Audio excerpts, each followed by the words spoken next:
पेट में रहता था। सांप ने राजा की लड़की को अपने वश में किया हुआ था। जब रात होती तो वह कुछ देर के लिए राजकुमारी के मुख से बाहर निकलकर जंगल की तरफ चला जाता और सुबह होने से पहले ही वह फिर से उसके अंदर चला जाता। राजकुमारी इस बात से बिल्कुल अनजान थी कि उसके अंदर एक सांप ने डेरा डाला हुआ है। अनजाने में वह पूरी तरह से उस नाग के वश में थी। राजमहल में किसी को भी इस बात की भनक तक नहीं थी कि राजकुमारी के अंदर एक 7 फुट का सांप रहता है। सभी यही समझते कि पता नहीं राजकुमारी को क्या बीमारी लग गई जिसके कारण वह हमेशा अचेत रहती है।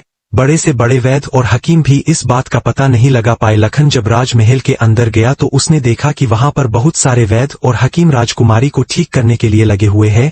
एक कोने में खड़े होकर चुपचाप लखन यह सारा माजरा देखने लगा। जब शाम का समय हुआ तो सभी हकीम और वैद्य धीरे धीरे करके वहां से चले गए। तब लखन राजा के मंत्री के पास गया और बोला, मंत्री महोदय, सभी अपना प्रयास कर चुके हैं, अब एक मौका मुझे भी दिया जाए। लखन की बात सुन मंत्री उसे अपने साथ ले राजा के पास जाता है और लखन का प्रस्ताव राजा के सामने रखता है।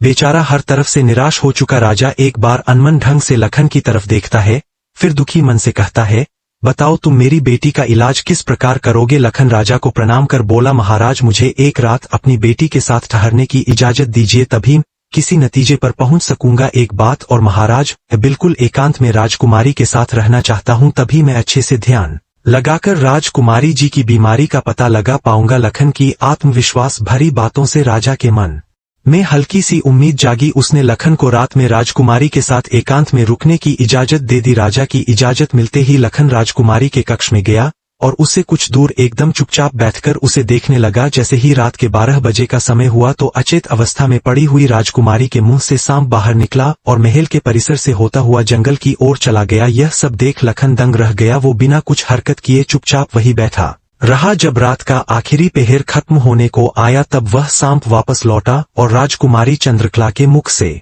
होता हुआ पूरा उसके अंदर समा गया। दम साधे लखन यह सारा माजरा देखता रहा। सारा माजरा देख उसे समझते देर ना लगी कि राजकुमारी की सारी बीमारी की जड़ यह सांप ही है।